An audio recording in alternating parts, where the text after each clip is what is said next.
everyone, welcome to the last part of the chapter metals and non-metals. This video would be dealing about corrosion and rusting.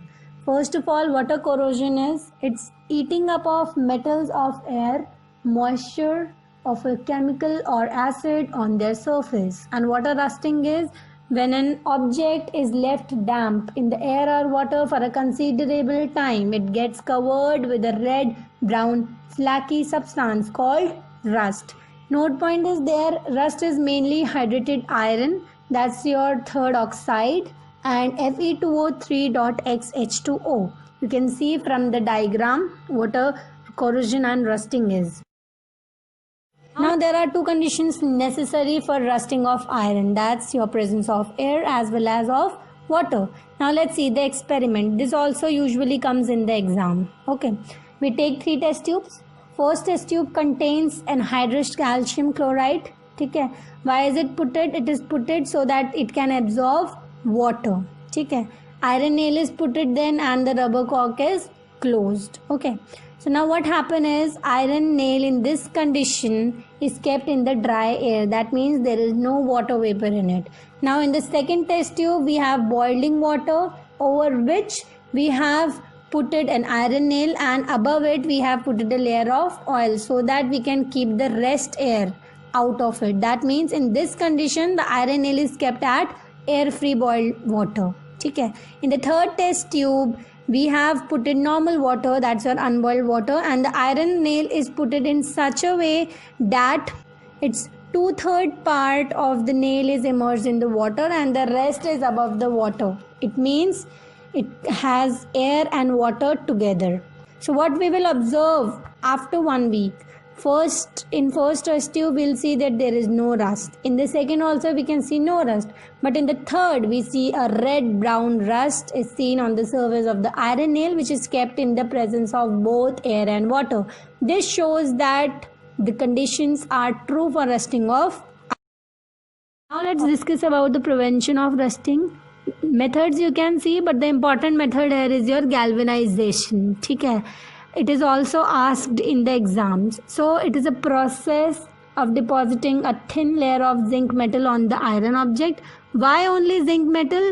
Because it does not corrode on exposure to the damp air. Okay, so therefore the iron sheets used for making buckets, drum, dustbins are galvanized to prevent their rusting. Okay, now let's move forward.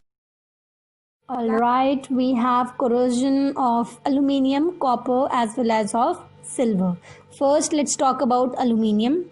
Its cause is due to formation of aluminium oxide on exposure to moist air. What happens is aluminium vessel loses its shine very soon after the use. So what's its prevention? The process of anodizing. And what happens is there is a formation of thick layer of aluminium oxide on an aluminium object by making it anode during the electrolysis of dilute sulfuric acid. Okay, when I talk about copper, its cause is due to the formation of copper oxide layer due to which it loses its shine, and the formation of green coating on the surface of copper objects corrode it. Okay, so prevention is it can be cleaned with dilute acid solution.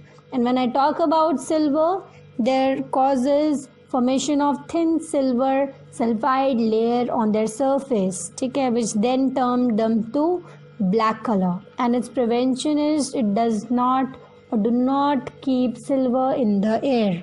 When I talk about gold and platinum, gold does not corrode, okay, therefore gold ornaments look new even after several years of use. But platinum is another metal which is highly resistant to corrosion. Okay, it's make jewelry because of its bright shiny surface and high resistance to corrosion.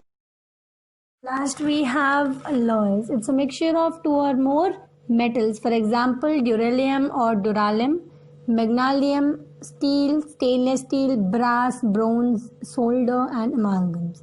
Brass is a mixture alloy of copper and zinc, bronze of copper and tin, solder of lead and SN is tin. Okay, amalgam is your amalgam, alloys of gold is caveats. Lastly, we have properties of alloys. They are stronger than the metals from which they are made. They are harder than the constituent metals, and they are more resistant to corrosion. They have low melting point, lower electrical conductivity than pure metals. Okay, so this was all about this video. Thank you so much for watching it.